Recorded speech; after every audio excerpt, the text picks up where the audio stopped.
नमस्कार मित्रों। मैं एनआर कुमाऊत अक्षय एजुकेशन की डिजिटल दुनिया में आपका एक बार फिर से हार्दिक अभिनंदन करता हूं, स्वागत करता हूं। मित्रों, आज का जो अपना टॉपिक रहेगा वो रहेगा राजस्थान में किसान आंदोलन।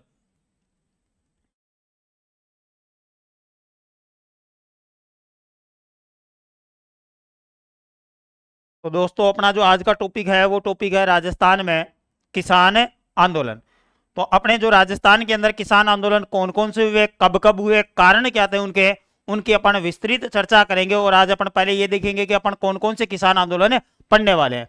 तो देखो, अपन जो किसान आंदोलन पढ़ेंगे, सबसे पहले जो किसान आंदोलन पढ़ेंगे वो किसान आंदोलन पढ़ेंगे बिजोलिया किसान आंदोलन।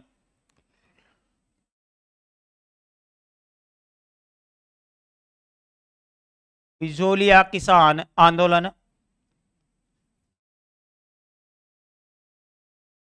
पहला अपना जो किसान आंदोलन रहेगा वो रहेगा बिजोलिया किसान आंदोलन। दूसरे नंबर पे अपन जो किसान आंदोलन देखेंगे वो देखेंगे बेंगू किसान आंदोलन। बेंगू किसान आंदोलन। तीसरे नंबर पे जो देखेंगे अपन वो देखेंगे बूंदी किसान आंदोलन।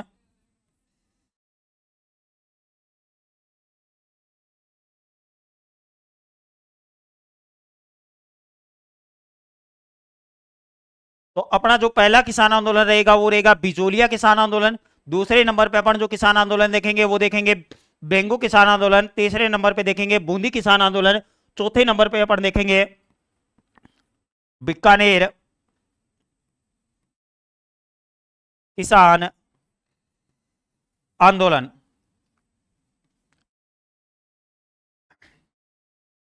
पांचवा देखेंगे अपन अलवर किसान आंदोलन।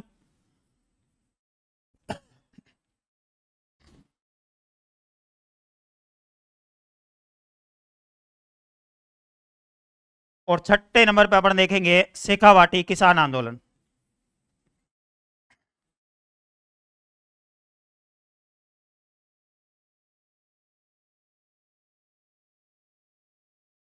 तो दोस्तों, अपने जो किसान आंदोलन हुए राजस्थान में वो मुख्यतः कौन कौन से हुए।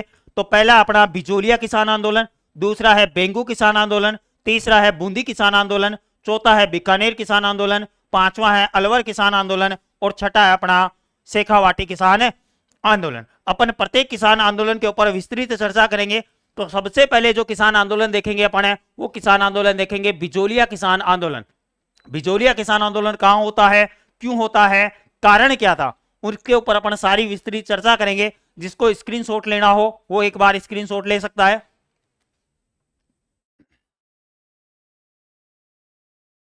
चलो, आपने स्क्रीनशॉट ले लिया होगा अपना। और अपना जो पहला किसान आंदोलन रहेगा वो रहेगा बिजोलिया किसान आंदोलन। तो अपन चर्चा करते हैं बिजोलिया किसान आंदोलन पे।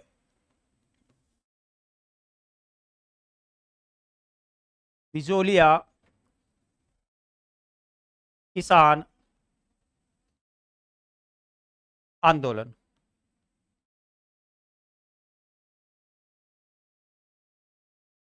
तो अपना आज का जो पहला किसान आंदोलन है वो है बिजोलिया किसान आंदोलन। पहले अपन बिजोलिया की बेसिक जानकारी देखते हैं कि बिजोलिया का प्राचीन नाम क्या था, बिजोलिया का उपनाम क्या है, बिजोलिया कौन सी रियासत में आता है, बिजोलिया के अंदर सर्वाधिक जो जाति निवास करती थी वो कौन सी जाति के लोग रहा करते थे। तो पहले अपन बेसिक जानकारी लेते हैं। ये जो बिजोलिया किसान आंदोलन की शुरुआत कब हुई, कब तक चलता है, तो सारी चर्चा अपन करते हैं। अपना पहला किसान आंदोलन आज का और पहला किसान आंदोलन है बिजोलिया किसान आंदोलन। तो बिजोलिया किसान आंदोलन की अपन बात करें कि बिजोलिया किसान, ये जो बिजोलिया है, बिजोलिया का प्राचीन नाम क्या था। दूसरी बात, इसका उपनाम क्या है।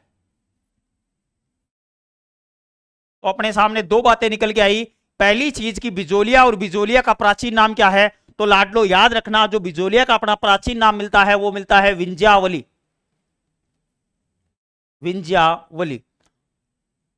तो गदाधारी भीम और भीमणियों याद रखोगे, बिजोलिया और बिजोलिया का जो प्राचीन नाम है वो आपका विंध्यावली। अगर बात करें इसका उपनाम क्या है, तो इसका उपनाम मिलता है अपने को ऊपरमाल।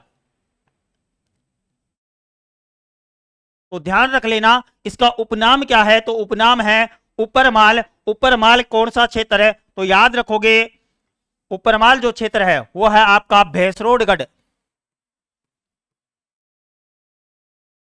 भैंसरोडगढ़ से लेकर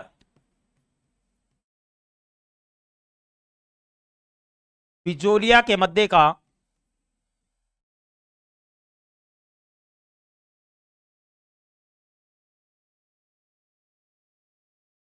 भूभाग। तो याद रख लेना लालो, भैंसरोडगढ़ जो आपका चित्तौड़ है, भैंसरोडगढ़ से लेकर बिजोलिया का जो मध्य का भूभाग है उसे ही किस नाम से जाना जाता था, तो उसे ही जाना जाता आपके उपरमाल के नाम से। दूसरी चीज याद रखोगे कि यहां का संस्थापक कौन था,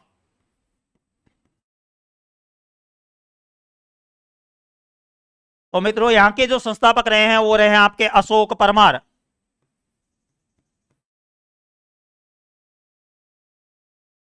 तो यहां के जो संस्थापक हैं वो हैं अशोक परमार, जो आपके यूपी से है, जगनेर से। और ये जो अशोक परमार है, इन अशोक परमार को जो ये उपरमाल है, ये उपरमाल की जो जागीर थी वो दी थी आपके राणा सांगा के द्वारा। और राणा सांगा की सहायता करने के लिए आए थे आपके अशोक परमार।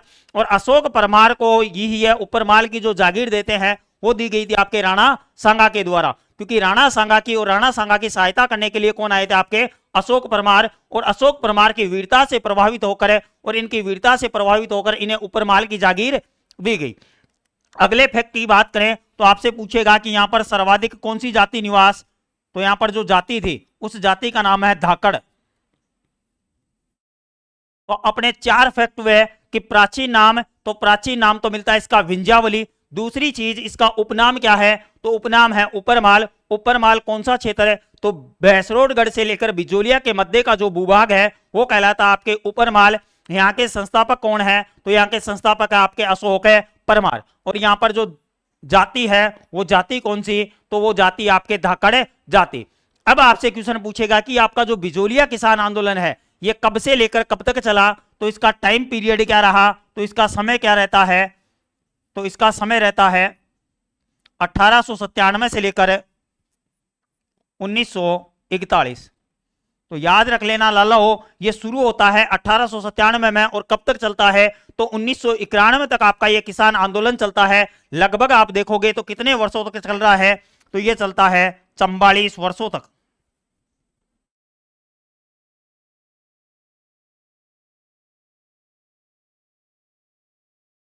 तो ये आपका जो किसान आंदोलन चला ये चलता है 44 वर्षों तक है। तो याद रख लेना भारत का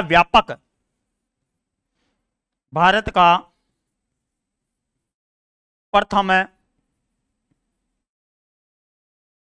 व्यापक एवं अहिंसात्मक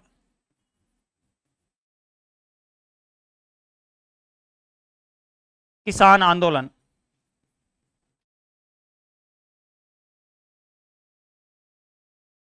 तो भारत का प्रथम व्यापक और अहिंसात्मक किसान आंदोलन पूछे तो वो कौन सा है, भिजोलिया। यहां पर अहिंसात्मक का मतलब है कि इस किसान आंदोलन के दौरान कोई भी हिंसा नहीं हुई, मतलब कोई मारकाट कुछ भी नहीं होता है। तो अहिंसात्मक जो किसान आंदोलन रहा वो कौन सा रहता है आपके, तो वो रहेगा लालाओ भिजोलिया किसान आंदोलन। दूसरी बात याद रखोगे कि सर्वाधिक लंबे समय तक चलने वाला किसान आंदोलन भी कौन सा है, तो यह आपका भिजोलिया सर्वाधिक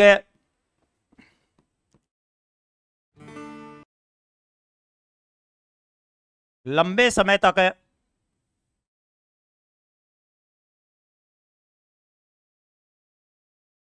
चलने वाला जाओ फोटोज पोस्ट करते रहना दोनों।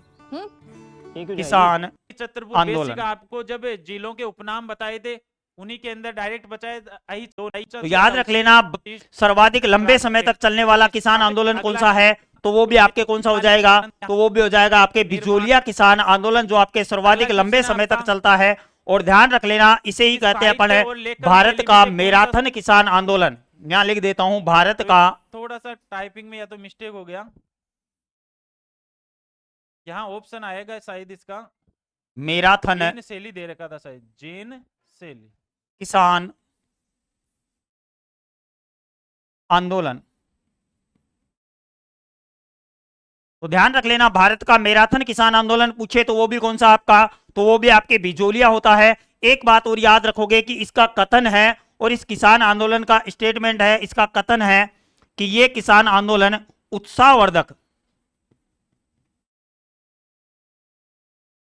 उत्साहवर्धक शुरू होता है, जबकि इसका अंत होता है वो होता है दर्दनाक। और इसका अंत कैसा रहता है, तो अंत रहता आपके दर्दनाक। तो अपन ने बिजोलिया और बिजोलिया की बेसिक जानकारी ली कि बिजोलिया का प्राचीन नाम क्या है, तो बिजोलिया का प्राचीन नाम मिलता है अपने को विंध्यावली। दूसरी बात, इसका उपनाम क्या है, तो इसका उपनाम मिलता है अपने को ऊपरमाल। ऊपरमाल कौन सा, तो याद रखोगे भैंसरोडगढ़ से लेकर बिजोलिया के मध्य का जो भूभाग है वो आपके कहलाता है ऊपरमाल। यहाँ के संस्थापक कौन है, तो वो रहे आपके अशोक परमार। यहाँ पर जाति पूछे तो जाति है धाकड़। इसका टाइम पीरियड पूछे तो 1897 से लेकर 1941 तक ये किसान आंदोलन चलता है। कितने वर्षों तक चलता है, तो ये चलता है आपके 44 वर्षों तक है। और भारत का प्रथम व्यापक व अहिंसात्मक किसान आंदोलन भी कौन सा है, तो आपका बिजोलिया है। सर्वाधिक लंबे समय तक चलने वाला किसान आंदोलन भी कौन सा है, तो ये भी आपके बिजोलिया किसान आंदोलन है। भारत का मैराथन किसान आंदोलन है, तो भारत का मैराथन किसान आंदोलन भी कौन सा है, बिजोलिया है। और इसका कथन है कि इसकी शुरुआत उत्साहवर्धक होती है, जबकि इसका अंत दर्दनाक होता है। ये अपन ने बिजोलिया की बेसिक जानकारी ली। जिसको स्क्रीनशॉट लेना वो फटाफट स्क्रीनशॉट लो एक बार।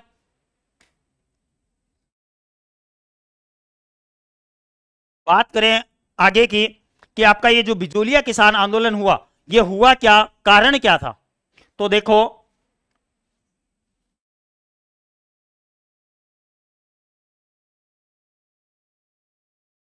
बिजोलिया किसान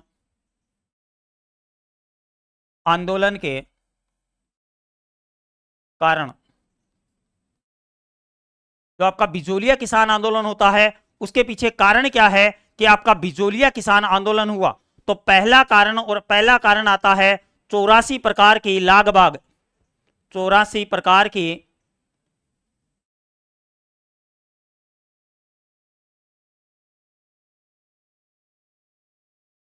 तो अपना पहला कारण रहता है कि किसानों के ऊपर कितने प्रकार की लागबाग लगा दी जाती है, तो किसानों के ऊपर लगा दी जाती है 84 प्रकार की लागबाग। और 84 प्रकार की लागबाग लगाने के कारण ही कौन सा किसान आंदोलन होता है, तो बिजोलिया किसान आंदोलन होता है। ये आंदोलन का पहला कारण रहता है। और जो दूसरा कारण रहता है वो कारण आपके लाता व कुंता कर। तो दूसरा जो कारण है वो दूसरा कारण है आपके लाता व कुंता कर। तो बिजोलिया किसान आंदोलन के अपन ने दो कारण देखे, पहला कारण है 84 प्रकार की लागबाग और दूसरा कारण है लाता व कुंता कर। तीसरा कारण है यहां पर है चौवरी कर। तो जो तीसरा कारण जो निकल के आता है और तीसरा कारण है यहां पर चौवरी कर है, और चौथा कारण है वो है तलवार बंधाई कर।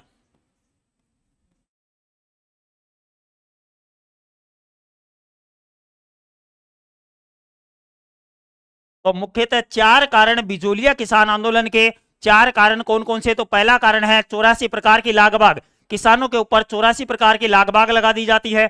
दूसरा कारण रहता है लाता व कुंता कर, यानी कि एक कर तो होता है आपके खड़ी फसल के ऊपर और एक होता है कटी हुई फसल के ऊपर, और दोनों ही कर किनके ऊपर लगा दिए गए, किसानों के ऊपर लगा दिए गए, लाता व कुंता कर। तीसरा कारण है आपके चौवरी कर है, और ये जो चौवरी कर है ये कर देना पड़ेगा किसान को, किसान जो है वो कर देगा जागीरदार को। तो ध्यान रख लेना, जब भी किसान पुत्री के विवाह पर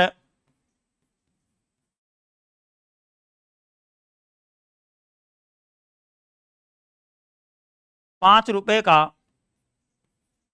कर देगा, तो ध्यान रख लेना जब भी किसान है अपनी पुत्री का विवाह करेगा और विवाह करेगा तो ध्यान रख लेना उसे कर देना पड़ेगा, और कर के रूप में कितनी राशि, तो ₹5 देनी पड़ेगी। तो जो तीसरा कारण है वो है अपना चौवरी कर है, और चौथा कर है तलवार बंधाई कर। जब भी बिजोलिया के अंदर जब भी कोई नया जागीरदार आएगा, और जब भी नया जागीरदार आएगा तो किसान को तलवार बंधाई कर देना पड़ेगा।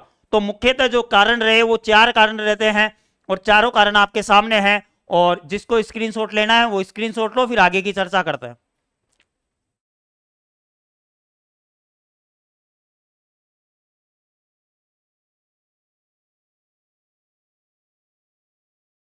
अब देखो, आपका जो बिजोलिया किसान आंदोलन है वो कितने चरणों में होता है? तो बिजोलिया किसान आंदोलन 4 चरणों में, वो सॉरी 3 चरणों के अंदर होता है बिजोलिया किसान आंदोलन। तो जो आपका बिजोलिया किसान आंदोलन है ये कितने चरणों में होता है? तो 3 चरणों के अंदर ये आपका किसान आंदोलन होता है। तो इसके पहले चरणों की बात करते हैं। तो इसके 3 चरण रहते हैं। 3 चरण कौन कौन से? तो देखो, सबसे पहले प्रथम चरण, फिर आपका दूसरा चरण,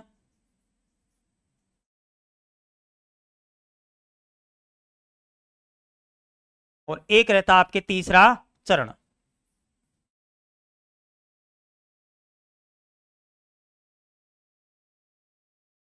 एक बार आवाज तो चेक कर लो, आवाज तो आ रही है कि नहीं आ रही? आ रही। तो आपका जो बिजोलिया किसान आंदोलन है वो 3 चरणों के अंदर होता है। पहला चरण, दूसरा चरण और तीसरा चरण। अब अपन देखें कि पहला चरण कब से लेकर कब तक चलता है। तो आपका जो पहला चरण चलता है वो चलता है 1897 से लेकर 1915 तक। तो पहला चरण आपका चलता है वो चलता है 1897 से लेकर 1915 तक। उसके बाद में आपका चलता है दूसरा चरण, और दूसरा चरण चलता है आपके 1916 से लेकर 1922 तक। और तीसरा चरण चलता है आपके 1923 से लेकर 1941 तक। और यही अपन ने देखा था कि बिजोलिया किसान आंदोलन शुरू कब होता है? 1897 में, और समाप्त कब होगा? 1941 में। तो ध्यान रख लेना, बिजोलिया किसान आंदोलन 3 चरणों के अंदर, पहला चरण चलता है आपके 1897 से लेकर 1915, दूसरा चरण चलता है 1916 से लेकर 1922, और तीसरा चरण चलता है 1923 से लेकर 1941 तक। बात करें अपन की प्रथम चरण, और प्रथम चरण का जो नेतृत्व किया वो किसके द्वारा किया गया? तो यहां पर नेतृत्व किया था आपके साधु सीताराम दास।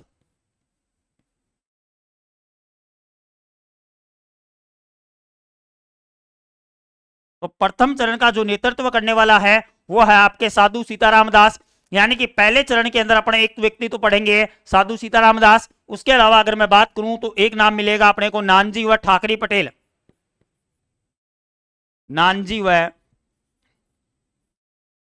ठाकरी पटेल।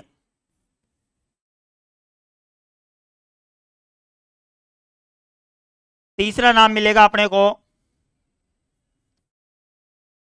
फतेहकरण और ब्रह्मदेव।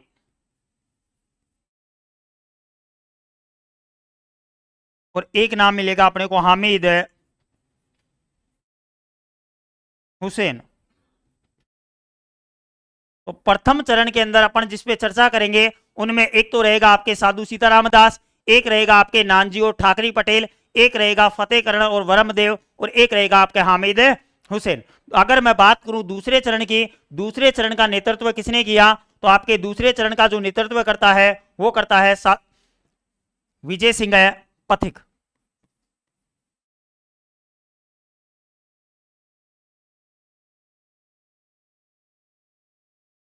तो दूसरे चरण का जो नेतृत्व करने वाला है उसका नाम है विजय सिंह पथिक। और ये आपके जो विजय सिंह पथिक है ये है आपके बुलंदशहर यूपी के रहने वाले हैं, और इनका मूल नाम है वो है भूप सिंह गुजर। इसके ऊपर अपन चर्चा करेंगे जब अपन दूसरे चरण को जब विस्तार से देखेंगे उस समय अपन इसकी चर्चा करेंगे। इसके अलावा अगर अपन बात करें कि यहां पर और कौन मिलेगा, तो यहां पर मिलेगा अपने को मन्ना लाल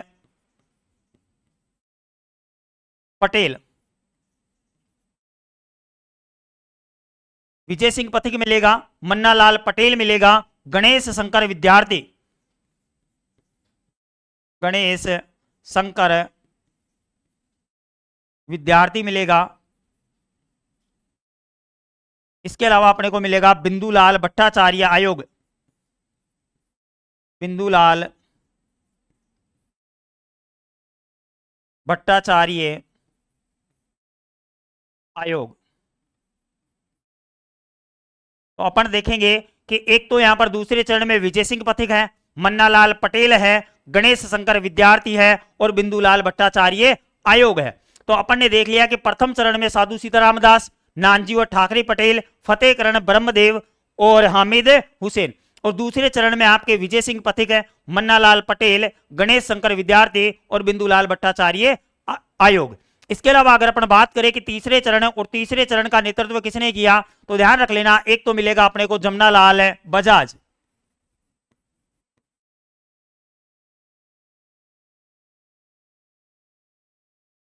गांधी जी का पांचवा पुत्र जिन्हें कहा जाता है। तो एक नाम तो मिलेगा अपने को जमनालाल बजाज का, एक नाम मिलेगा अपने को माणिक्यलाल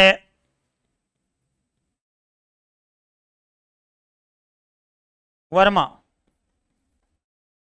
तो एक हो गया अपना माणिक्यलाल वर्मा, एक हो गया अपना जमनालाल बजाज, एक नाम मिलेगा अपने को राम नारायण चौधरी।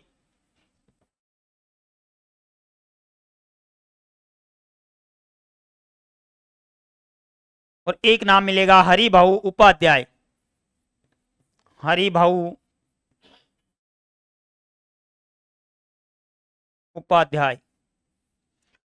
तो ये अपने बिजोलिया और बिजोलिया किसान आंदोलन जो होता है वो 3 चरणों के अंदर होता है। 3 चरणों में प्रथम जो चरण चलता है वो चलता है 1897 से 1915 तक, और इसके अंदर अपन देखेंगे साधु सीताराम दास को, नानजी ठाकरे पटेल को, फतेहकरण और ब्रह्मदेव को और हामिद हुसैन को। दूसरा चरण चलता है अपना 1916 से लेकर 1922 तक है। इसका नेतृत्व आपके विजय सिंह पथिक ने किया। इसके अलावा मन्नालाल पटेल को देखेंगे, इसके अलावा गणेश शंकर विद्यार्थी को देखेंगे और इसके अलावा बिंदुलाल भट्टाचार्य आयोग को देखेंगे। उसके बाद में आपका तीसरा चरण चलता है 1923 से लेकर 1941 तक। इसका जो नेतृत्व करने वाले हैं वो आपके जमनालाल बजाज, माणिक्यलाल वर्मा, इसके अलावा है आपके राम नारायण चौधरी और एक नाम मिलेगा अपने को हरिभाऊ उपाध्याय। जिसको स्क्रीनशॉट लेना है वो स्क्रीनशॉट लो। चलो आगे की चर्चा करते हैं। अब देखो आपका जो बिजोलिया किसान आंदोलन होता है उसके अंदर क्या होता है, क्यों होता है, कारण क्या रहा, उसके ऊपर अपन सारी चर्चा करते हैं। तो बिजोलिया किसान आंदोलन अपन ने देखा कि ये शुरू कब होता है, तो ये होता है आपके 1897 में। लेकिन उससे पहले एक तारीख याद रखोगे कि यहां पर टाइम चल रहा है आपके 1894 का। तो टाइम कौन सा चल रहा है, तो वो चल रहा है 1894। और 1894 के अंदर यहां के जो जागीरदार थे उनका नाम था गोविंद सिंह।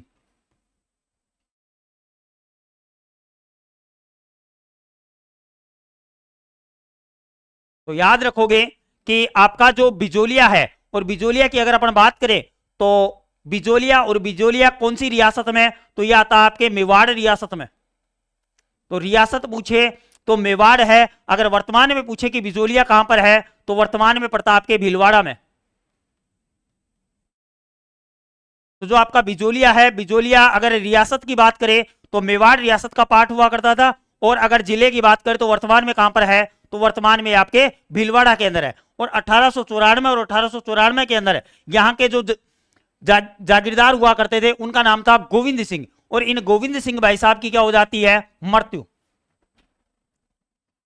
जैसे ही गोविंद सिंह की मृत्यु होती है तो गोविंद सिंह के स्थान पर और गोविंद सिंह के स्थान के ऊपर एक नया जागीरदार आ जाता है, और उस नए जागीरदार का नाम था आपके करसण सिंह।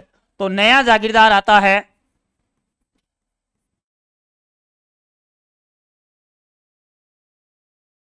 और उस नए जागीरदार का नाम है करसण सिंह। और इस करसण सिंह, और जैसे ही ये करसण सिंह नए जागीरदार के रूप में आता है, इसने आते ही सबसे पहले किसानों के ऊपर 84 प्रकार की लाग बाग लगा दी। और दूसरा कारण इसने भू राजस्व को बढ़ा दिया।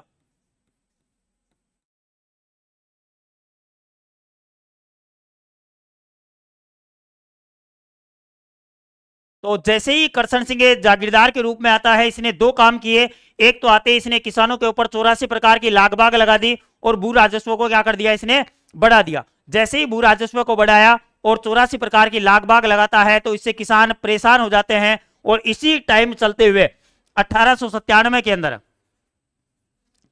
और 1897 में ध्यान रखोगे एक गांव है जिसका नाम है गिरधर है, गिरधर या गिरधरपुरा। तो ध्यान रख लेना गिरधर या गिरधरपुरा गांव के अंदर है, और इसी गांव के अंदर है एक किसान थे और उन किसान का नाम है किसान गंगाराम धाकड़। तो किसान गंगाराम जो धाकड़ है, इन किसान गंगाराम धाकड़ के पिता का मृत्यु भोज चल रहा था, पिता का मृत्यु भोज। तो किसान गंगाराम धाकड़ के पिता का मृत्यु भोज चल रहा था, और इसी मृत्यु भोज जब चल रहा था तो इस जो आपका गिरधरपुरा जो गांव है, और ये जो गिरधरपुरा गांव है, इस गिरधरपुरा गांव जो आपका है, यहां पर सारे के सारे किसान इकट्ठे होते हैं। गिरधरपुरा गांव कहां पर है, तो ये पड़ता आपके भीलवाड़ा में। तो इस गिरधरपुरा गांव में सभी किसान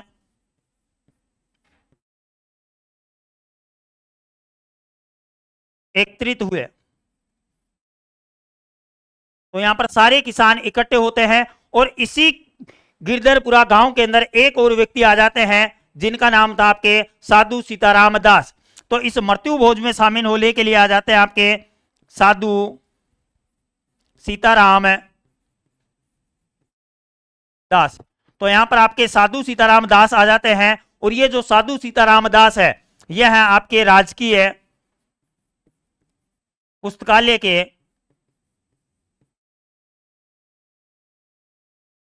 अध्यक्ष। तो ये आपके राजकीय पुस्तकालय के अध्यक्ष हैं, वो हैं आपके साधु सीताराम दास। तो किसान साधु सीताराम दास से मिलते हैं और इनसे कहते हैं कि यहाँ का जो जागीरदार है वो हमारे ऊपर अत्याचार कर रहा है, 84 प्रकार की लाग बाग लगा दी और भू राजस्व को बढ़ा दिया।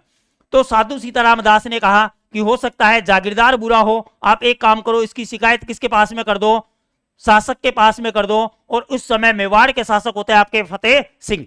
तो इन्हीं साधु सीताराम दास के कहने पर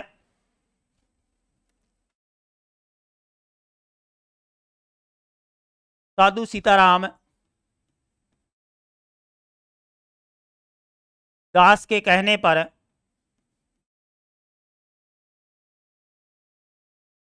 दो व्यक्ति नानजी और ठाकरी पटेल कहने पर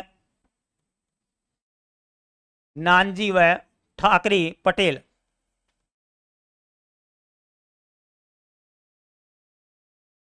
नानजी और ठाकरी पटेल करसन सिंह की शिकायत करने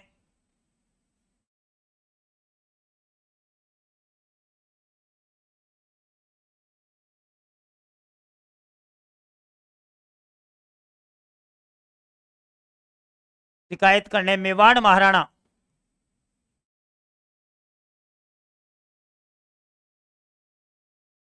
फतेह सिंह के पास पहुंचे।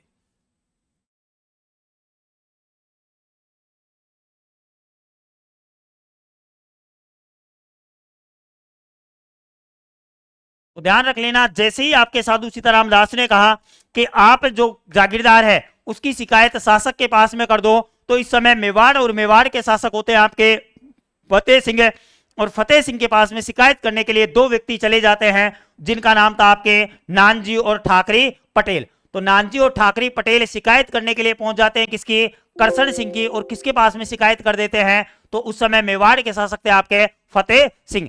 फतेह सिंह के पास में जैसे ही शिकायत की तो फतेह सिंह ने जांच अधिकारी के रूप में एक व्यक्ति को भेजा, जांच अधिकारी, और उस जांच अधिकारी का नाम था हामिद हुसैन। जांच अधिकारी हामिद हुसैन को भेजा। हामिद हुसैन ने जांच की और इसने जो रिपोर्ट पेश की वो की किसानों के पक्ष में। तो इसने किसानों के पक्ष में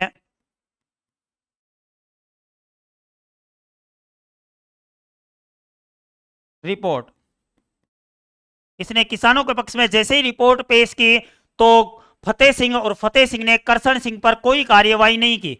फतेह सिंह ने करसन सिंह पर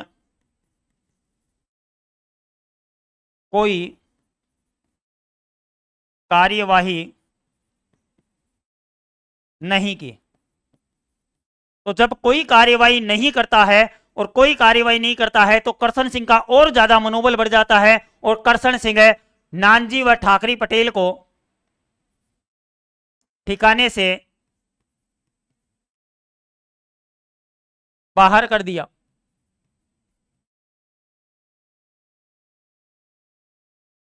तो करसन सिंह, और जब करसन सिंह पे कोई कार्रवाई नहीं होती है तो करसन सिंह नानजी व ठाकरी पटेल दोनों को ठिकाने से बाहर कर देता है। और जैसे ही ठिकाने से बाहर करता है और करसन सिंह का और ज्यादा मनोबल बढ़ जाता है और करसन सिंह 1903 में 1903 और 1903 के अंदर करसन सिंह द्वारा, और इस करसन सिंह ने एक नया कर लगा दिया और उस कर का नाम था चौवरी कर। तो किसानों के ऊपर एक नया और कर लगा दिया, वो कर था आपके चंवरी कर है। और मैंने कहा था कि जो चंवरी कर है वो किसान जब भी अपनी पुत्री का विवाह करेगा तो कितने रुपए देगा, 5 रुपए देगा। वही कर कौन सा था, आपके चंवरी कर है। और इसी चंवरी कर की वजह से किसान ग्वालियर जाने लगे।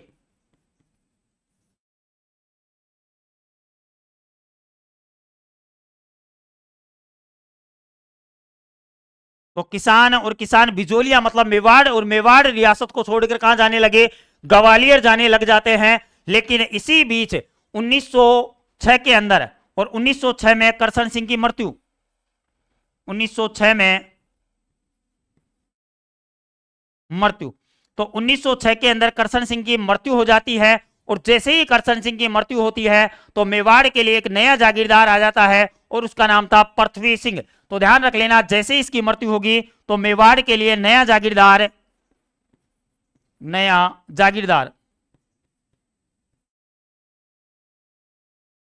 और उस नए जागीरदार का नाम मिलता है अपने को पृथ्वी सिंह। तो जो नया जागीरदार आता है उसका नाम है पृथ्वी सिंह। और पृथ्वी सिंह जागीरदार बनते ही इसने एक नया कर लगा दिया और उस नए कर का नाम था तलवार बंधाई कर। नया कर जो आपके तलवार बंधाई कर।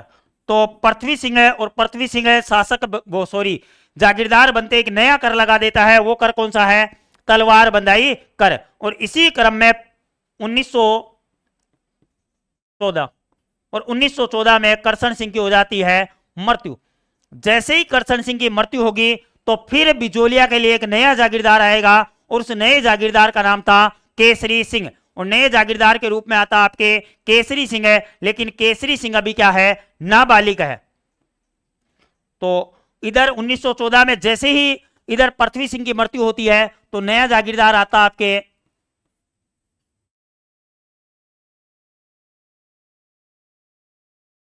नया जागीरदार, और उस नए जागीरदार का नाम मिलता अपने को केसरी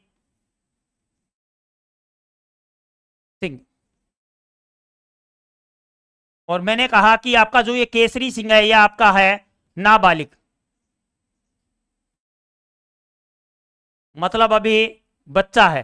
तो आपका बिजोलिया, और बिजोलिया के जो नए जागीरदार आया उसका नाम है केसरी सिंह। और केसरी सिंह क्या है, नाबालिग है। नाबालिग होने के कारण यहां बिजोलिया और बिजोलिया के अंदर स्थापना कर दी जाती है मुंसरमात कार्यालय की। मुंसरमात कार्यालय की। और मुंसरमात कार्यालय का जो प्रमुख बनाया गया वो प्रमुख बनाया जाता है अमर सिंह